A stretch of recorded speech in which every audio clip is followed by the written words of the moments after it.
Hi again everybody, welcome back to Really Understandable Spanish. This session is the first in a start of a practical sessions to do it the way the Spanish do it. These practical sessions are aimed primarily at improvers and intermediates, but beginners, I hope you'll take an interest because you can learn to do this straight away. It's to show you how simple the Spanish are in the way that they communicate, etc., and how it's best if you learn to do that too. So the first one we're going to do is in the bar. I'm going into the bar with 5 friends, so there's half a dozen of us, etc., and we need to order. So I'm going to do the ordering, and you can imagine that you're the bar, okay? The barman is a camarero or camarera is a bar lady. It doesn't matter any of those. So let me start off by simply coming into the bar and ordering some stuff for my friends. Okay? Let's go. Hola, buenas. Me pone 2 cañas, 2 tintos, una copa de blanco seco, un botellín de ámbar y una tapa de queso y jamón. Y ya está. Gracias. What did I just do? I didn't go, would it be possible, thank you, do you have, the way the Spanish do it is just to smile and come in and ask for what they want. The Spanish people serving you are very happy with that. They don't need anything else. They laugh at the way, they think it's quite cute the way the English keep saying please and thank you and please and thank you, and we'll do restaurants and so on. So let's think about what I actually said. So, really important things. These are just to learn, okay? First thing is, I said, me pone. That's all you need to say. Not por favor or anything else. Me pone, not me, remember the vowels, me pone. It means, actually, to me, one puts. All Spanish people go into shops and bars, etc., and they say those words. So, me pone. And then we just need to list out what we're doing. I ordered 2 cañas. Oh, but what about cerveza? Forget it. Seriously. The Spanish don't bother with cerveza. If you just want a beer, it'll come out of the presión, it'll come out the draft, we call it, and that's just a caña, una caña.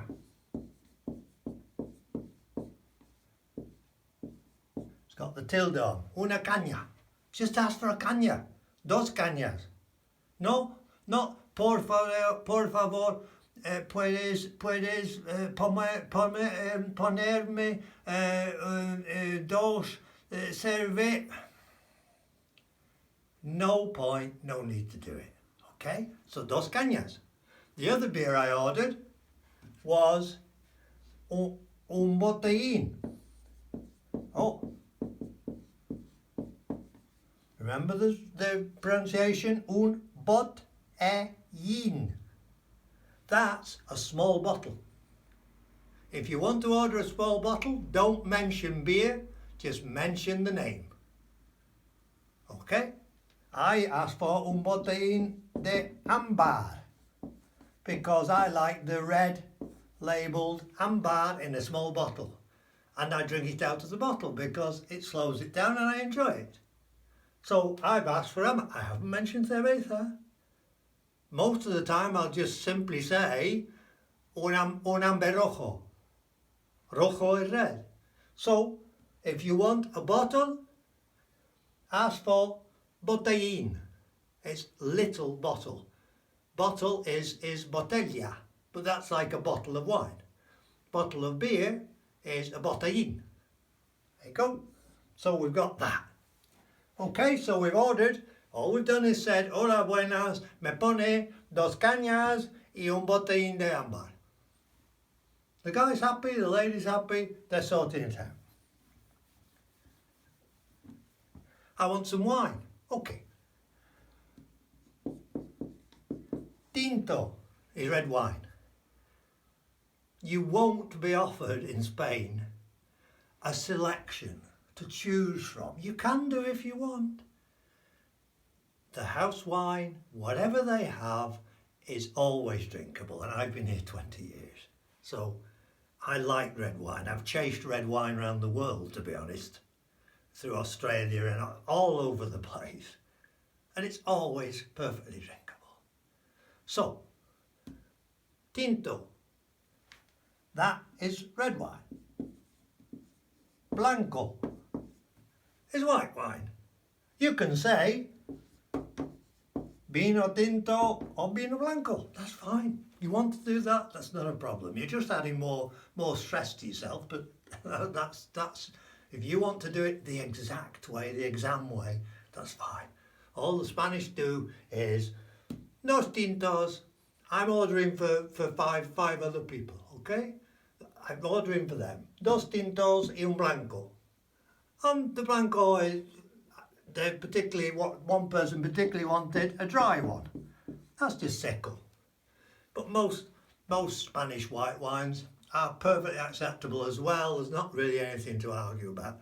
And certainly for a start, to get you into the habit and have you being happy going into the bar, just ask for a blanco. Dos blancos. Dos vino blancos. Ask for those.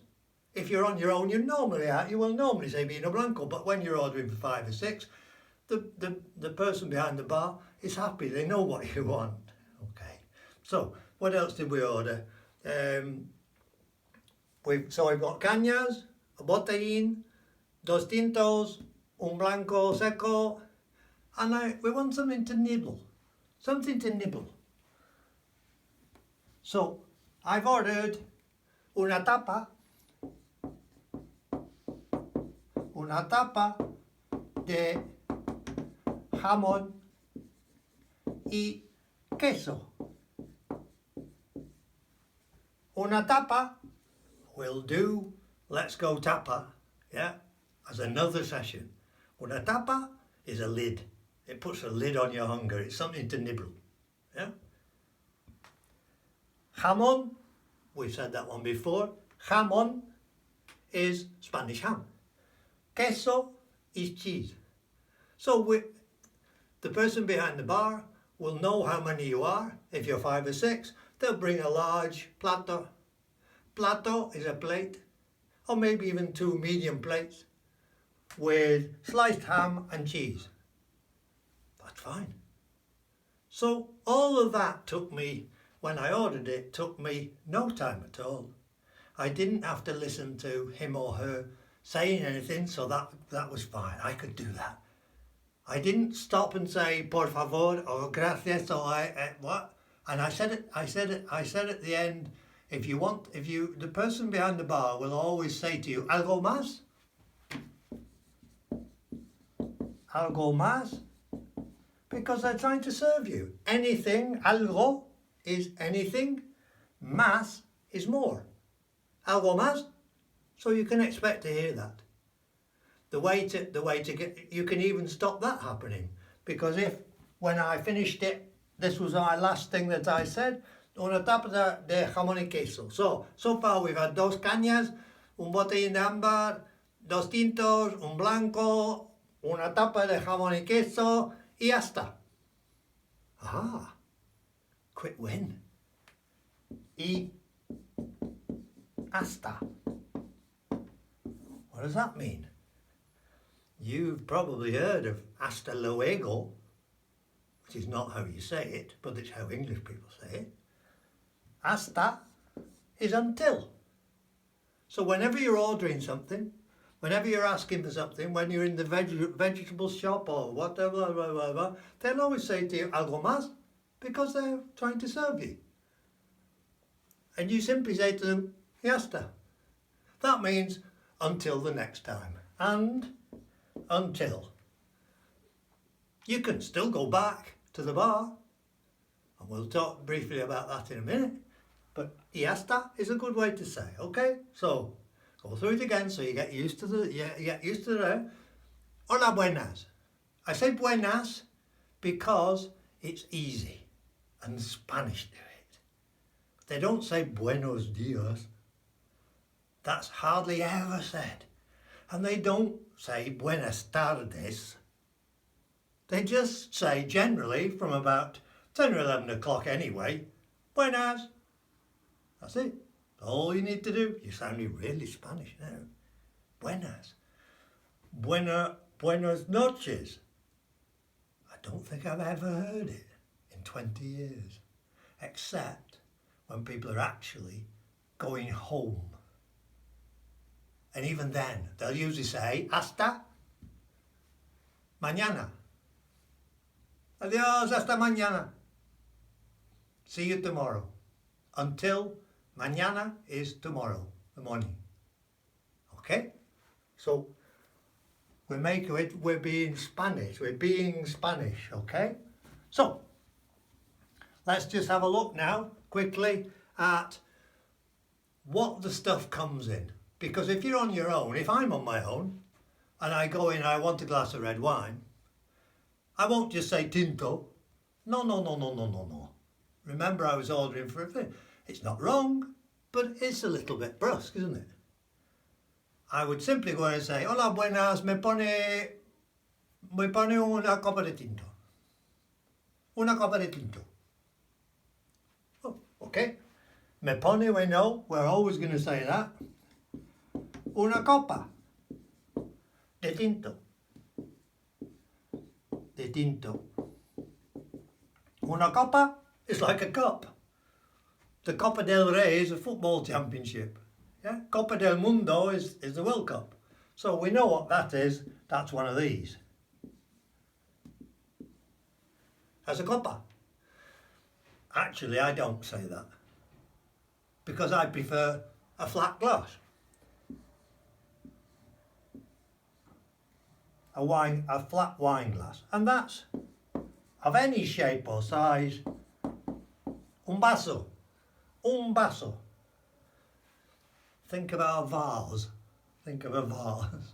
It's just a glass that you can have like that. I happen to prefer that. So we've got a copa, a vaso. If we want a large beer, or if we want a jug of beer for a group of people, we ask for una jarra. Una jarra. Una jarra. That translates to jar, doesn't it, in English? What it means is it's a big jug. A great big jug with a pouring thing on it.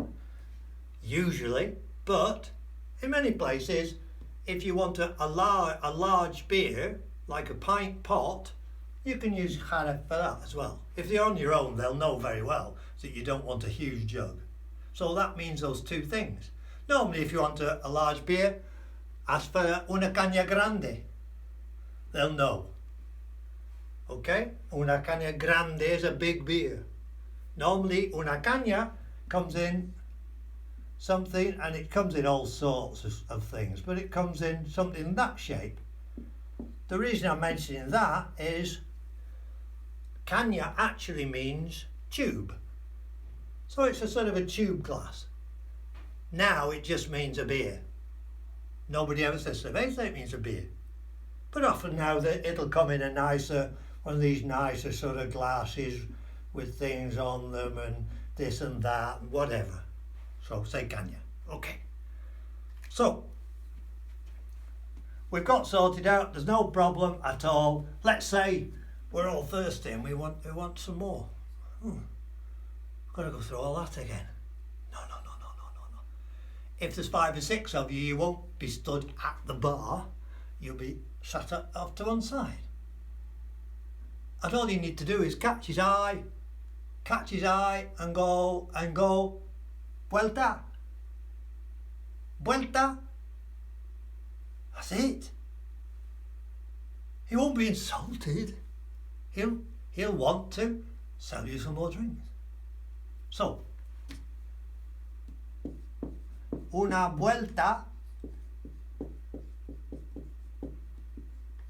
is a circuit, like on a racetrack, or when we go for a walk around the village here in the evening. There's a circular little road around the village where we're at now.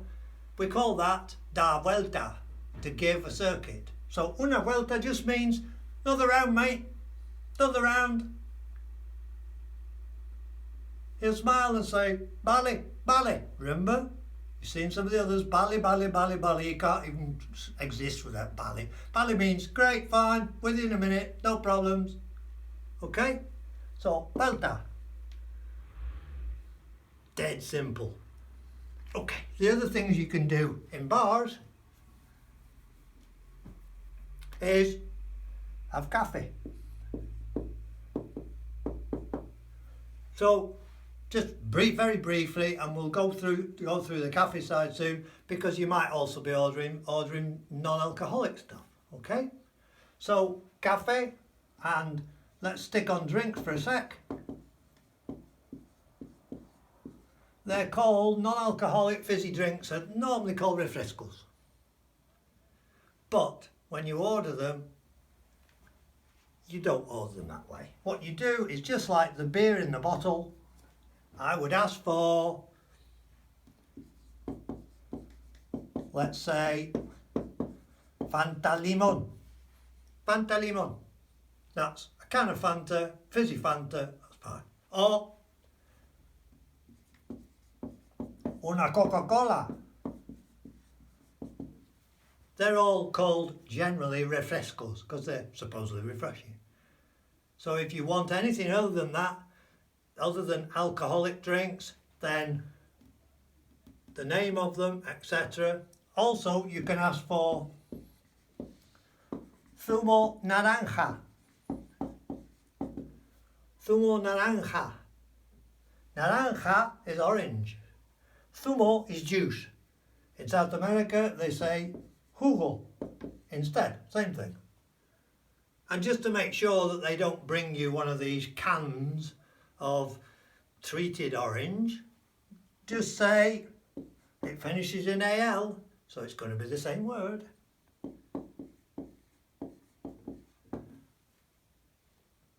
Zumo or just naranja natural. Natural.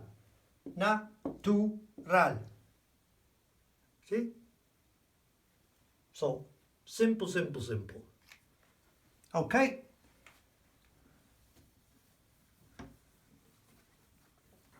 Let me take cafe off for a minute because I just want to finish off this bit by doing water.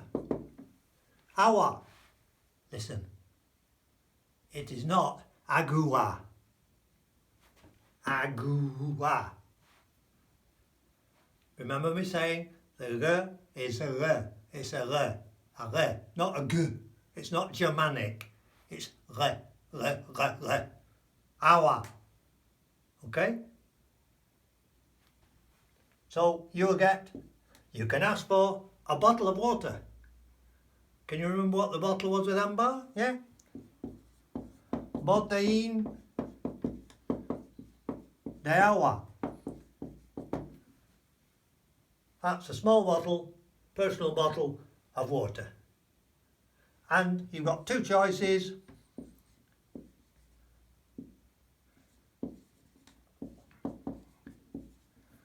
Con gas or sin gas. Easy, isn't it? Yeah? Sin, Spanish is without. The waiter, the barman will often say to you, con gas or sin gas. They'll just say, sin gas? Fine. Just ask for the water. Water naturally comes without gas. That's the natural way. If you just ask for a botellín de agua, you'll usually just get a bottle of still water. If you want gas, con gas. Say con gas. Con is with. Okay? So see how how much we're learning here, and you must go through it again. But you heard me actually order things, you heard me do all of that very simply. Okay?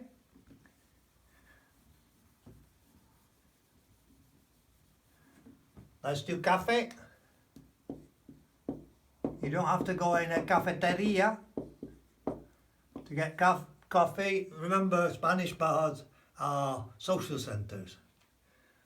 The Spanish drink very, very little alcohol, often. There are no issues with louts and drunkenness here. Lots of teenagers in this village. They'll go out for the evening to a club in Jaca, a little club when we've not got COVID, and they'll have 2 botellines the whole night because they don't need to get rattled to have fun. So bars in Spain are very different places. People are in and out of them all the time just to pop in as they walk past. It's same in Italy, and to an extent in France as well. They're popping in to just say hi to their friends behind the bar or other people behind the bar, and they'll have a cafe. Solo.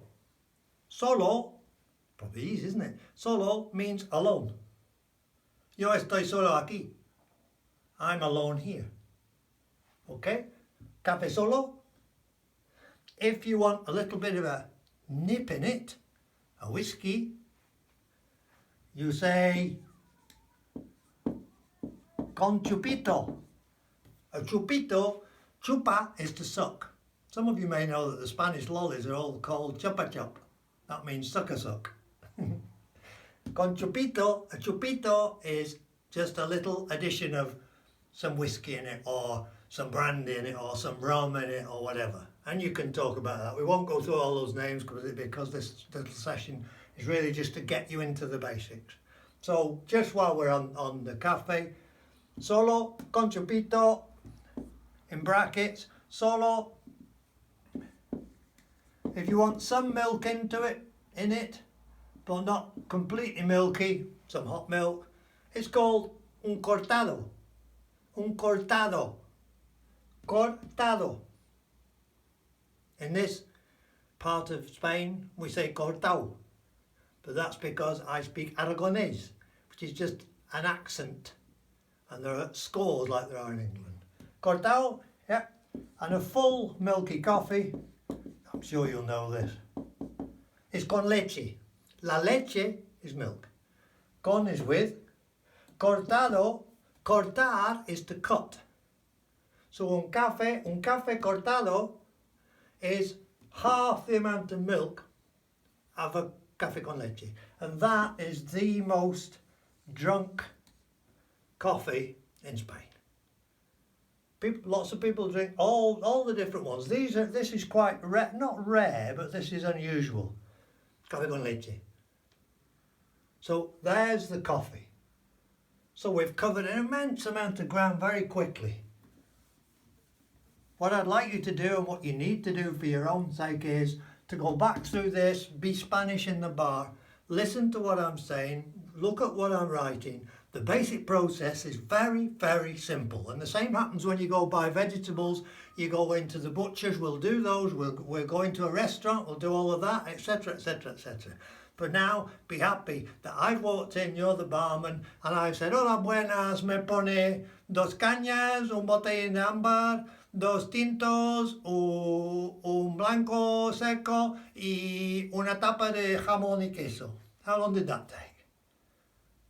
And in terms of paying, we'll do this as well later on, but in terms of paying, you normally don't pay until the end. They make a note of it. They'll put it through the till and put the thing on one side. And at the end, we'll do about the paying another time, because I want you just to focus on how simple it is to be Spanish in a bar without any insult to anybody, with a happy person. Everybody's happy. You smile, blah, blah, blah, blah. Okay? Hope you enjoyed it. See you next time.